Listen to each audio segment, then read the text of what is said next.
CBS 매거진 2부 시작합니다. 이번 시간은 일상생활에서 쉽게 접할 수 있는 법률 사안들을 살펴보는 법률 이야기 시간입니다. 정준호 변호사와 이야기 나눠보겠습니다. 변호사님 반갑습니다. 반갑습니다. 정준호 변호사입니다. 오늘은 어떤 이야기를 준비하셨나요?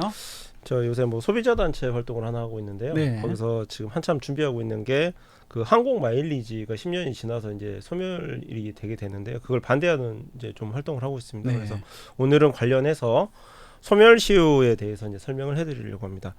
그 법조계에서도 이제 자주 인용되는 격언이 한 세네 가지가 있는데요. 그 대표적인 것 중에 하나가 들어보셨는지 모르겠습니다. 권리 위에서 잠자는 사람은 보호받지 못한다. 이런 말이 지난번에 있습니다. 저한테 도장은 함부로 맡겨서는 안 된다 말씀해 주셨고요. 이렇게 법률에서는 권리가 있어도 기간을 정해서 그 안에 행사를 하도록 이제 규정을 하고 있습니다. 네. 이제 소멸시효에서 이제 소멸이라는 단어에서 알 수 있듯이 우리 법은 시효 기간이 지나버리면 권리를 전혀 행사하지 못하도록 정한 경우가 많습니다. 네. 그렇기 때문에 오늘은 소멸시효 기간이 완성되기 전에 권리 행사를 하는 방법과 중간중간 그 소멸시효 진행을 중단시키는 방법에 대해서 몇 가지 이야기를 해드리려고 합니다. 이제 재작년에도 이제 세월호 3주기를 앞두고 네. 소멸시효 연장 특별법이 이제 문제가 좀 되기도 했었습니다. 그럼 세월호 사건의 경우에는 왜 소멸시효에 관련해서 특별법이 필요했던 건가요? 이제 위법한 행위에 대해서는 이제 손해배상을 청구를 할 수 있는데 그런 피해자 권리가 입장에서는 있죠. 예. 근데 그 피해자가 손해배상을 가해자에게 청구할 수 있는 기간이라는 게 안날로부터 3년이라고 이렇게 규정이 되어 안날로부터 있습니다. 3년 좀 짧지 않느냐 네. 이렇게 생각하실 수도 있는데요. 3년이 지난 이후에는 손해배상 청구를 하는데 제약이 있을 수 있으니까 재작년경에 이제 4월달에 이제 3주기를 앞두고 특별법을 통해서 그 기간을 5년으로 좀 연장을 시켰습니다. 네. 그 작년 8월에는 저기 가습기 살균제 피해자와 관련해서 특별법으로 소멸시효는 이제 가습기 피해는 1, 20년 이내에도 나타날 수 있기 때문에 그렇죠. 그 소멸시효를 30년으로 연장하는 법안이 이제 통과를 하기도 했었습니다. 네. 최근에 이제 한 가지만 더 말씀드리면 일제 이제 강제징용 피해자에게 대부분이 이제 손해배상 채권을 인정을 했었습니다. 그 판결의 경우에 있어서도 소멸시효가 이제 언제 완성되는지를 판결에 명시하지 않아가지고 다소 이제 법조계에서 논란이 되고 있는 주제이기도 합니다. 소멸시효에 대한 논란이 의외로 많네요. 그러면 네. 이제 소멸시효 기간은 경우에 따라서 그 기간이 다 다르게 적용되는 건가요? 네, 방금 이제 위법행위에 대해서 손해배상 청구권은 3년, 네. 안날로부터 3년 이렇게 말씀드렸는데요. 가장 흔한 일반 사인 간의 민사채권은 10년의 소멸시효가 이제 적용이 됩니다. 10년 안에 권리 행사를 해야 되고요. 네. 이제 상거래 같은 경우에 있어서는 그 기간이 5년으로 이제 줄어듭니다. 이제 상사 거래 같은 경우에는 매우 빈번하게 일어나기 때문에 빨리 좀 단축된 기간으로 권리 관계를 확정을 시키겠다라는 그 취지가 적용이 네. 되는 겁니다. 그리고 이자나 월급, 임금 청구 같은 경우에 있어서는 3년의 기간이 적용이 되고요. 네. 가장 이제 짧은 시효는 1년짜리 시효인데요. 1년짜리도 있습니까? 예, 숙박료나 음식점 이런 외상채권 같은 경우에 있어서는 1년의 시효가 적용이 됩니다. 이렇게 각 경우마다 각기 다른 기간이 적용이 된다는 점 꼭 주의하셔야 될 필요가 있습니다. 그래서 어떤 기간이 적용될지 애매한 경우도 많을 것 같습니다. 실제로 이제 그 소송을 하는 경우에 있어서 그 사건마다 몇 년짜리 소멸시효를 적용하느냐를 가지고 굉장히 좀 쟁점을 많이 가지고 다투게 되는데요.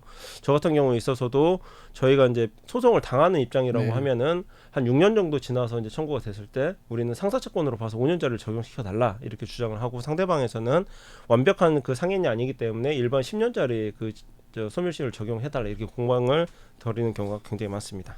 그럼 이제 시효가 중단이 되는 경우도 있습니까? 이제 적극적으로 권리를 행사를 그 기간 안에 했다라고 하면 다시 한번 법에서는 이제 보호를 해줘야 되는데요. 그래서 네. 적극적으로 권리 행사를 하는 경우에 시효 기간이 다시 시작을 하게 됩니다. 그래서 9년 뭐 6개월 정도가 된 시점에서 10년짜리 채권 시효를 그 소송을 제기를 했다라고 하면은 그때부터 다시 10년이 다시 재기산하게 되는 그런 방식으로 적용이 되는 그럼 겁니다. 10년을 버티면 그 채권 시효가 없어지는 게 아니라 네, 그런 다시. 노력이 있었다면 10년의 네. 기간이 다시 생긴다는 거죠. 그래서 이제 시효 기간의 정지가 아니라 중단이라고 이제 표현을 이제 그래서 하는 거고요. 네. 다시 재기산이 된다라 해서 중단이고, 그다음에 이제 상대방이 그 권리를 인정을 한 경우에도 그 시효가 중단이 됩니다. 예를 들어서 그 채무가 있기 때문에 내가 몇 월 며칠까지 변제기를 뭐 1년 정도 연장을 해주면 꼭 갚겠습니다라고 해서 이렇게 확인서나 네. 각서 등을 이제 작성을 했을 때도 다시 한번 시효가 원점에서부터 다시 시작을 하게 됩니다.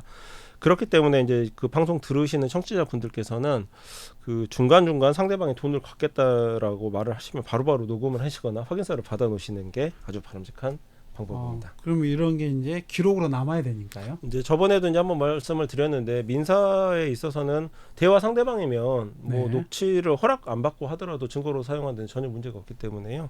그 녹음하시는데 주저하지 마시고 증거를 남겨놓으시는 게 더 바람직합니다. 네. 그럼 이제 소멸시효와 관련해서 청취자들이 더 알아둬야 하는 점은 또 어떤 게 있을까요?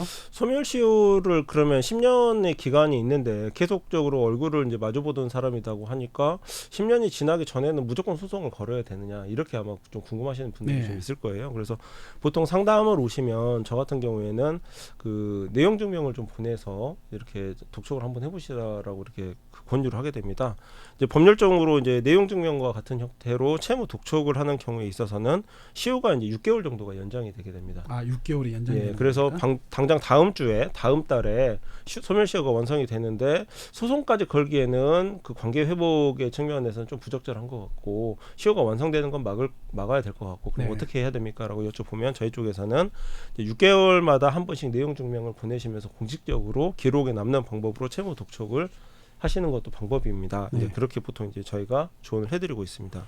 그래서 시효가 완성될 것 같은 경우에는 급한 대로 소송보다는 이제 내용 증명이라도 급하게 좀 보내시되 6개월 안에 정식으로 소송 절차에 들어가시면은 문제가 없다라는 점 한 가지 내용 말씀을 증명으로 끝내는 게 아니라 또 소송 절차까지 들어가야 되는 건가요? 예, 한 번은 저희가 이제 의뢰인 분들한테 6개월에 한 번씩 내용 증명을 보내십시오라고 했는데 이제 까먹으시는 분들이 계셔가지고 6개월이 지나서 소송 그 내용 증명을 보냈다가 이제 소송을 못 하시는 분들도 있었는데요. 네.